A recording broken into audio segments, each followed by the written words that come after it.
Sallallahu ala Muhammad, sallallahu alaihi wasallam. Anta syamsun, anta badrun, anta nurun fawqa nuri, anta iksiru wa qali,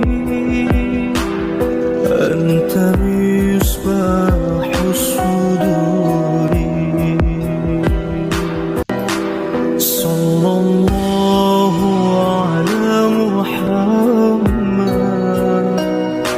sallallahu alaihi wasallam. Sallallahu ala Muhammad, sallallahu alaihi wasallam. Anta syamsun, anta badrun, anta nurun fawqa nuri, anta iksiru wa qali, anta misbahus suduri. Assalamualaikum warahmatullahi wabarakatuh, warna desa.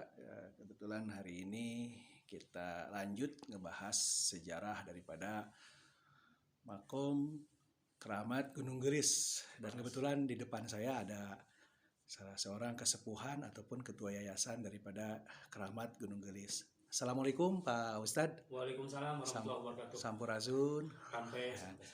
Pak Ustadz, terima kasih saya udah bisa silaturahmi dengan Pak Ustadz. Alhamdulillah. Bisa memperkenalkan Pak Ustadz, siapa Pak Ustadz? Nama saya itu kalau nama lengkap Raden Ucu Samsul Hidayat, atau kalau kadang dipanggil Ajiman Samsul gitu, Kang Ucu gitu aja biasa sehari-hari ya.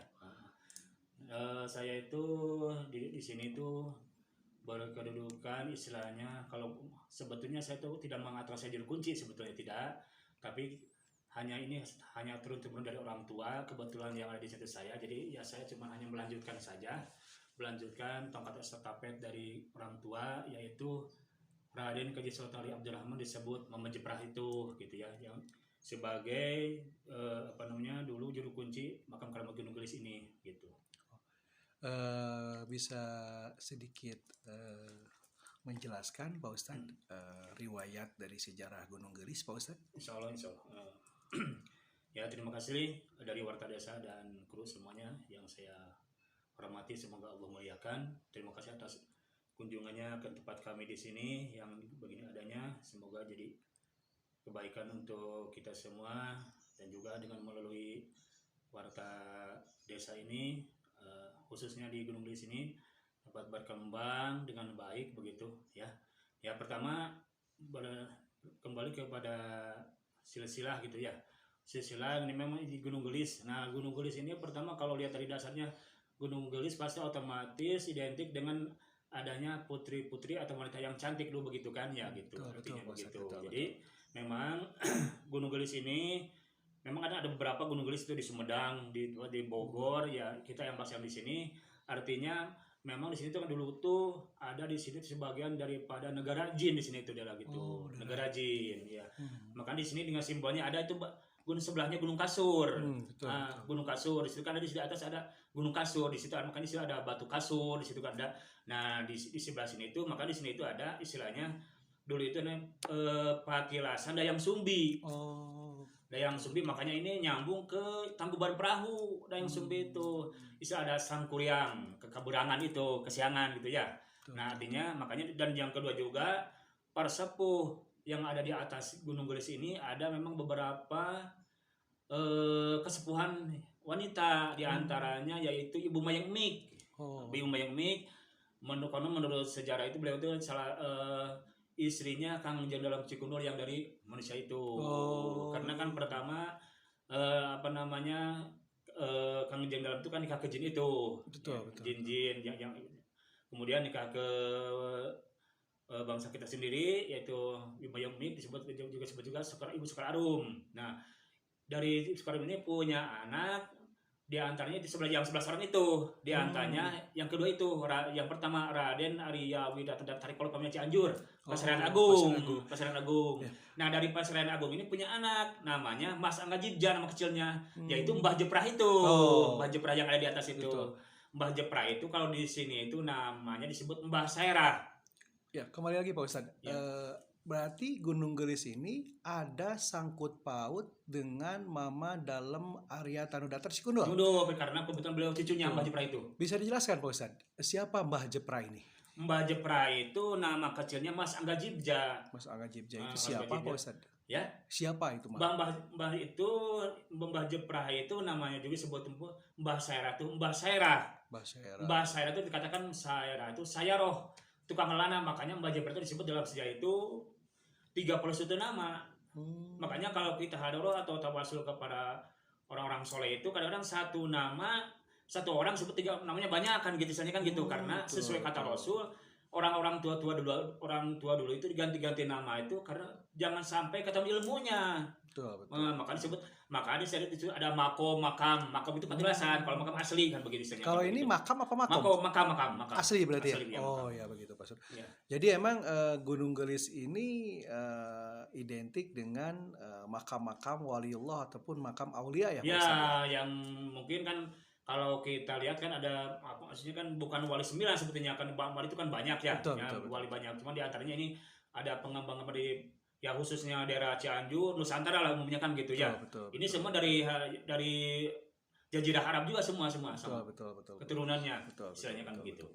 Terus Pak Ustadz bisa diperjelaskan yang ada di Gunung Gelis ini siapa aja Pak Ustadz itu Pak Ustadz? Yang pertama disebut ada Imam Maghribi. Oh Imam Maghribi. Imam Siapa Maghribi Pak itu disebut jelas Sultan Hud Rahmatullah, Sultan Bani Israel, disebut juga Syarif Abdullah Bani Israel, Zainal Husain gitu ya.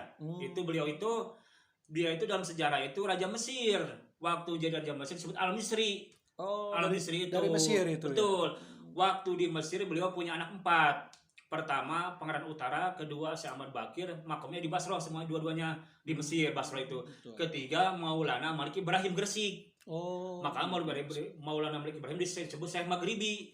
Nah, ya Syekh Maghribi kemudian meninggal istri yang di Mesir, nikah lagi ke ulang Pulau Jawa. Ke Ibu Rara Santang itu, Ibu Syekh Mudaim, adanya Prabu Santang, anaknya Prabu Siliwangi. Oh. Ya, dari Ibu Rara Santang itu punya 2 anak. Pertama Syekh Nurullah yang melanjutkan jadi Raja Mesir. Betul. Yang kedua Syekh Syarif Padatullah, Gunung Jati atau Gunung Sembung, Cirebon ya. Itu Syekh Syarif itu sebut Gunung Jati itu. Gitu ya. Jadi beliau itu ada di sini itu ikut istri, istilahnya kan begitu beliau itu. Nah, yang kedua di atas ada namanya disebut Syekh Ali Akbar. Oh, itu siapa sosoknya? Syekh Ali Akbar itu beliau tuh anaknya Syekh Abdul Muhi Pamijahan, anaknya Tasikmalaya. itu? Ya. Jadi kan Syekh Abdul Muhi ini punya anak istri itu 4. Dari 4 istri itu punya anak 4 jadi 16. Nah, Syekh Ali Akbar ini anak yang paling gede dan istri yang paling tua, Syekh Ali Akbar. Dari Syekh Abdul Muhi itu. Syekh Abdul Muhi Pamijahan. Ibunya siapa Pak Ustadz? Ibunya Mas dengan Syekh itu. Dari ibunya siapa? Ibunya ya Syekh Ali itu. Ibu Syekh Ali Akbar itu yang di Bangkok daerah Bangkok daerah itu daerah Pamijahan juga masih daerah Pamijahan.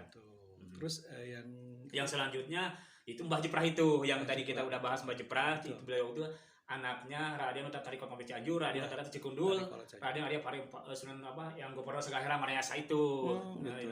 Jadi cuma yang Goparon itu kan isinya kan dari Pajajaran itu dari Pucukumun Banten itu. Kalau dari yang Goparon itu kan dari Isab Rasul juga sama dari Imam Maghribi juga sebetulnya kan sama. Dari Imam Maghribi juga ya. Nah, terus Pak Ustadz selain itu kan masih banyak ya Pak Ustadz ya? Ada memang kan di sini ada 17 semuanya 17. Oke. Raja Julkarnain, Syekh Muhyiddin Al-Arabi, Mbah Dato itu nama lain dari Ratu Agung Kartayasa. Mbah Dato itu kemudian yang jadi Ningrat, terus yang Jaga Raksa, ada juga Mama Yama, Mbah Jago. Mbah Jaga itu anaknya Pangeran Sake Citerep. Oh, Citerep Bogor. Ya, betul. Anak Pangeran Senogiri, anak Sultan Pangeran Ahmad Jakarta Jatinegara. Betul. Anaknya Sultan Hasanuddin Banten, Maulana Yusuf. Kesultanan Banten, anak Sultan Saladin, anak Sunan Gunung Jati Cirebon begitu. Jadi Cirebon. Nah, ini riwayat pertama Gunung Gelis dibuka untuk umum dan untuk tempat-tempat ziarah dari kapan? Betul. Pak Ustadz? Jadi sebetulnya begini, kalau seperti yang itu sebenarnya dari dulu juga sudah ada. Makanya kalau nggak salah itu kalau ke kita di sini itu tuh ke penunggu katakanlah juru kunci tadi kasarnya itu kita tuh 18 sebetulnya. Ke-18. Oh, generasi. Ke-18 penjaga istilahnya lah, yang jaga satpamnya istilahnya kan gitu. Ke-18. Cuman resminya Bu dibuka itu sesuai ini di brosur itu tahun 1978 nih, 1978 ada 1978. Bisa dilihatin nih brosurnya Mas. Ada 1978. Oke. Ya, sebelahnya. Nah, gitu ya. Nah, itu jadi di atas itu ada juga peninggalan prasasti, di atas juga ada. Oh, ada prasasti. Ada itu di dalam musola masih di atas ada. Ada itu telapak kaki. Oh, itu telapak kaki siapa itu Mas? Itu ada kita yang ada dua versi, cuman yang kita yang ambil yang kedua yaitu patilasanya Prabu Kian Santang. Oh. Versi kupit ada bekas tongkat dan dua kaki bekas sholat hajat ya. Itu ada di dekat di musola situ atas itu ada. Nah itu makanya di sini ada namanya patilasan di sini namanya di sini disebut Gagak Lumayung. Oh, ada juga Gagak Lumayung. Namanya Gagak Lumayung di sini tuh. Nama lain dari pada Prabu Kian Santang itu disebut yang Gagak Lumayung. Di sini ada makomnya patilasannya ada. Terus kemudian ada bekas dikirnya Kutubul Aulia Kang Jantua Syekh Bukhari Al-Jin Al-Baghdadi itu. Oh, ada di atas. Ada ya semua ada di atas. Ya. Ada juga peninggalan dari barang-barang itu ada semacam keris ada keris di atas. Ada keris, kemudian ada juga ada foto-foto yang lain ada, kemudian tumbak-tumbak ada. Betul. Siap Pak Ustadz. Ya Pak Ustadz, makom ini kan sering dikunjungi oleh penjara. Iya. Dari mana aja itu Pak Ustadz kebanyakan Pak Ustadz itu? Alhamdulillah, kalau sekarang itu dari yang dekat juga banyak sekarang tuh. Oh, banyak. Alhamdulillah. Ya. Kalau dulu tahun 2005 ke sana itu jarang ya.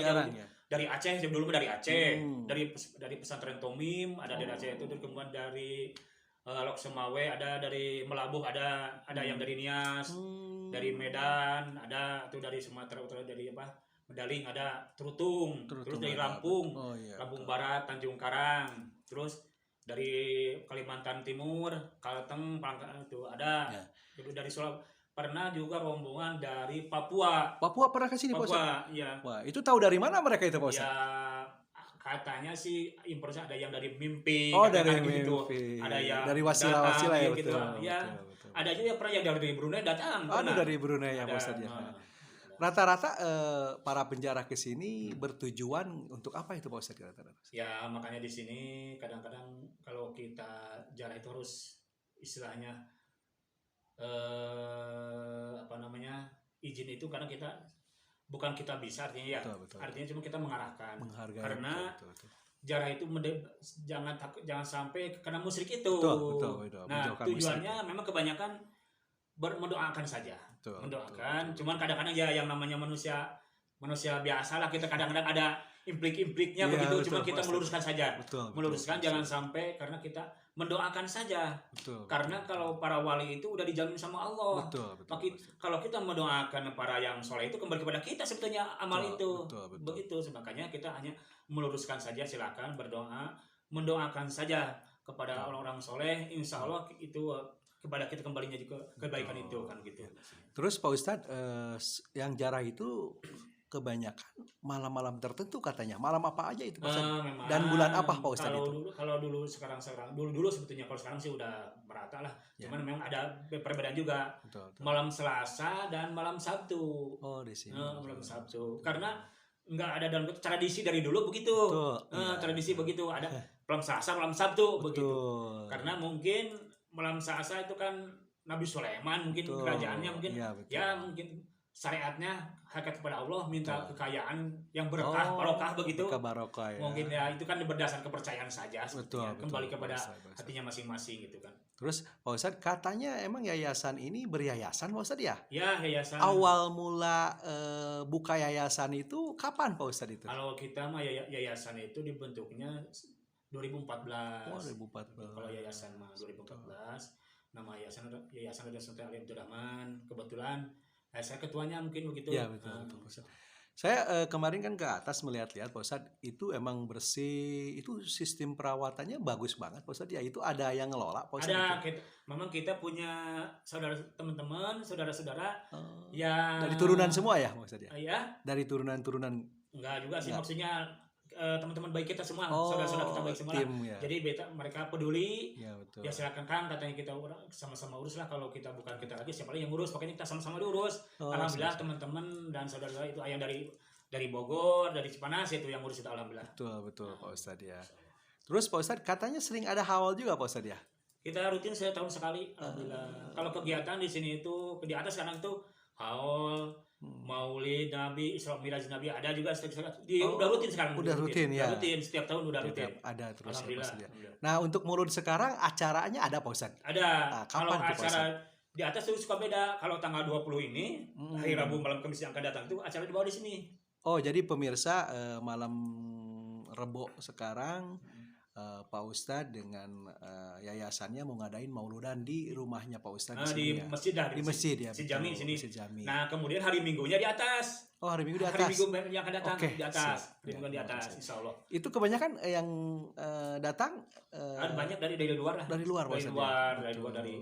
ada dari Bogor, Tangerang, juga ada, Jakarta, ada. Bersolawat Pak Ustadz ya. Bersalawat ya, Oke. bermunajat kepada Ya. Allah aja gitu. Terus Pak Ustadz, tanggapan Pak Ustadz menyangkut Gunung Gelis untuk kepada pemerintah sekitar ataupun dinas terkait gimana Pak Ustadz? Harapan Pak Ustadz ini? Harapan saya itu begini sebetulnya kan ya, kita kembali kepada sejarah gitu, karena kan kita negara para pahlawan, para pendiri bangsa ini, terutama Bapak Proklamator Paduka Presiden Bung Karno mengakui bahwa Indonesia itu tidak lepas dari para alim ulama, para kiai dulu itu, para santri. Maka Bung Karno dengan sejujur-jujurnya dalam hatinya mengatakan bahwa atas berkat rahmat Allah yang Maha Kuasa akan begitu.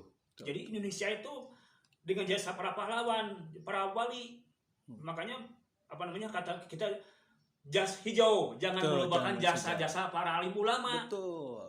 Itulah. Dan yang kedua juga jas, kata Bung Karno, jas merah, jangan melupakan sejarah. Betul. Ya makanya khususnya untuk pemangku di Cianjur, khususnya umumnya nasional, tolonglah peduli kepada kepada tempat-tempat bersejarah, budaya, purbakala. Ya salah satunya di Gunung Gelis ini khususnya Betul, untuk betul. ya dalam halnya yang berkaitan dengan pariwisata tadi gitu, dinas pariwisata. Betul, Nah, betul. makanya khususnya kepada dinas pariwisata, tolong, ini kan sebetulnya kalau dikelola itu aset juga sebetulnya. Betul. Aset, makanya kita di sini pengurus mengusulkan ya, mungkin ini sekarang baru melalui lisan ya, Betul. mungkin ke depan kita ada tulisan. Siap. Mungkin kita akan mengusulkan kepada pemerintah Kabupaten Cianjur, dalam hal ini mungkin dinas pariwisata, untuk berkunjung ke Gunung Gelis, diantaranya salah satunya, bukan semua kan gitu. Makanya kata tak mungkin ada kita, Indonesia nggak bakal merdeka kalau ada para wali. Betul. Kalau nggak merdeka, jangankan usaha, sholat juga nggak benar kan gitu. Betul. Makanya kata Bung Karno, jas merah, jangan melupakan sejarah itu begitu.